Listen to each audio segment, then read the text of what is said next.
नमस्कार दोस्तों शुभांकर मिश्रा पर एफआईआर होनी चाहिए और शुभांकर मिश्रा को जेल भेजना चाहिए, क्योंकि शुभांकर मिश्रा ने जो काम किया है वह सनातन धर्म के खिलाफ किया है और हिंदुओं की भावनाओं को आहत किया है।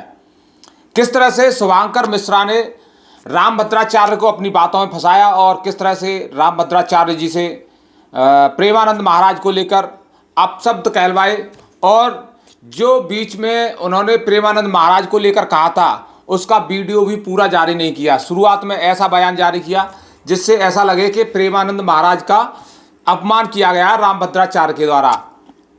जब रामभद्राचार्य ज़्यादा ट्रोल होने लगे उसके बाद पूरा वीडियो जारी किया गया। तो ऐसे में ऐसा प्रतीत होता है कि जो कुछ भी किया है इसका जिम्मेदार शुभांकर मिश्रा है, लेकिन अभी तक कोई कार्रवाई होती हुई नहीं दिख रही है। तो ऐसे में हम मांग करेंगे कि शुभांकर मिश्रा के खिलाफ कार्रवाई होनी चाहिए, क्योंकि उसने सनातन धर्म के दो धर्मगुरुओं का अपमान किया है। सबसे पहले तो आप सुनिए ये क्या कहा है उन्होंने। आजकल सोशल मीडिया में कई लोग ऐसे हैं जो वृंदावन आते हैं और यही बातें प्रेमानंद जी के लिए भी कहते हैं कि चमत्कार है। ये कोई चमत्कार नहीं। हमारे खान सरों ने कहा कि वो तो भगवान का स्वरूप है, कि बिना किडनी के भी जीवन चल रहा है और सब कोई चमत्कार नहीं है। शुभांकर मिश्रा को पहले से ही मालूम था कि किस तरह से रामभद्राचार्य अपने बयानों के लिए जाने जाते हैं, किस तरह से वह एकदम से बयान दे देते हैं, उसके बाद फिर उनको बैकफुट पर आना पड़ता है। इसी के चलते शुभांकर मिश्रा ने अपने इंटरव्यू के दौरान रामभद्राचार्य से ऐसे सवाल किए कि उन्होंने कुछ ऐसी बातें कह दी जिन पर प्रेमानंद महाराज के जो अनुयायी हैं, जो प्रेमानंद महाराज को फॉलो करते हैं, उनको बहुत बुरा लगा।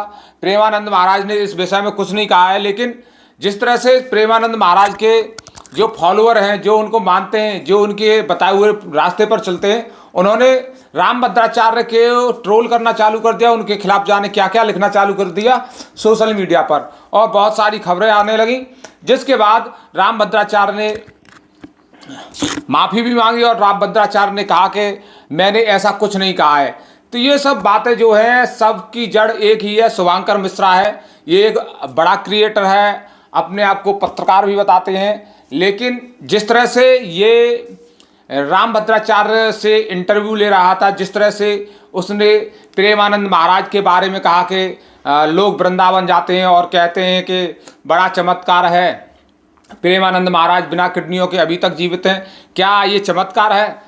तो इन्हीं बातों में वो फंस गए और रामभद्राचार्य ने जिस तरह से कहा कि वह मेरे बालक के समान है, वह ज्ञानी नहीं है, उनको संस्कृत नहीं आती है, संस्कृत के एक श्लोक का वो अर्थ बता नहीं पाएंगे। तो इन सब बातों के चलते रामभद्राचार्य जी का भी अपमान हुआ और प्रेमानंद महाराज जी का भी अपमान हुआ।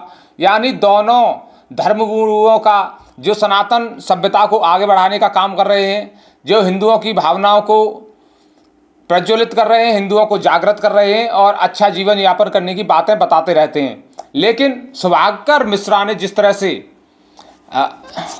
ये इंटरव्यू किया, एक सोची समझी प्लानिंग इस इंटरव्यू में लग रही है और जिस तरह से दोनों ही बाबाओं का, दोनों ही विद्वानों का अपमान हुआ है, उसके लिए शुभांकर मिश्रा जिम्मेदार है। शुभांकर मिश्रा के खिलाफ कार्रवाई होनी चाहिए, शुभांकर मिश्रा को जेल में भेजना। शुभांकर मिश्रा क्षमा मांगेंगे और शुभांकर मिश्रा को हो सकता है सनातनियों से क्षमा मांगनी चाहिए, धर्मगुरुओं से क्षमा मांगनी चाहिए।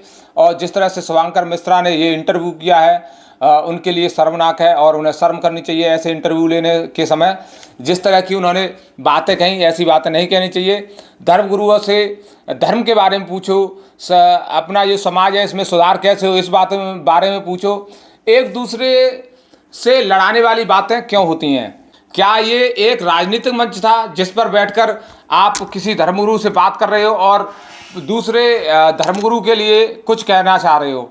यानी जैसे नेताओं को आपस में लड़ाया जाता है एंकरों के द्वारा, उसी तरह से दो धर्मगुरुओं को लड़ाने की ये साजिश थी और इस साजिश का पर्दाफाश हो चुका है। तो ऐसे में शुभांकर मिश्रा के खिलाफ कार्रवाई तो होनी चाहिए, कार्रवाई बनती है। बाकी आप हमारे वीडियो के बारे में क्या सोचते हो कमेंट करके अवश्य बताएं।